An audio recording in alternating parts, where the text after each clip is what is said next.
talk about English, we often think of it as a single language. But what do the dialects spoken in dozens of countries around the world have in common with each other, or with the writings of Chaucer? And how are any of them related to the strange words in Beowulf? The answer is that, like most languages, English has evolved through generations of speakers, undergoing major changes over time. By undoing these changes, we can trace the language from the present day back to its ancient roots.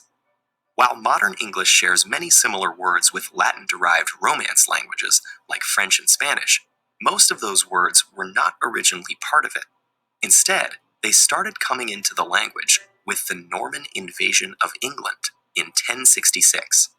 When the French-speaking Normans conquered England and became its ruling class, they brought their speech with them, adding a massive amount of French and Latin vocabulary to the English language previously spoken there.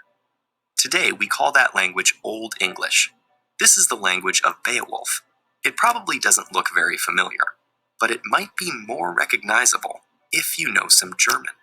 That's because Old English belongs to the Germanic language family, first brought to the British Isles in the 5th and 6th centuries by the Angles, Saxons, and Jutes. The Germanic dialects they spoke would become known as Anglo-Saxon. Viking invaders in the 8th to 11th centuries added more borrowings from Old Norse into the mix. It may be hard to see the roots of modern English underneath all the words borrowed from French, Latin, Old Norse, and other languages. But comparative linguistics can help us by focusing on grammatical structure, patterns of sound changes, and certain core vocabulary. For example, after the 6th century, German words starting with P systematically shifted to a PF sound, while their Old English counterparts kept the P unchanged. In another split, words that have SK sounds in Swedish developed an SH sound in English. There are still some English words with SK, like skirt and skull, but they're direct borrowings from Old Norse that came after the SK to SH shift. These examples show us that just as the various Romance languages descended from Latin, English, Swedish, German, and many other languages descended from their own common ancestor, known as Proto-Germanic, spoken around 500 BCE.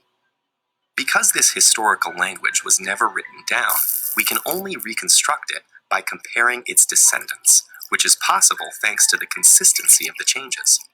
We can even use the same process to go back one step further and trace the origins of Proto-Germanic to a language called Proto-Indo-European, spoken about 6,000 years ago on the Pontic steppe in modern-day Ukraine and Russia.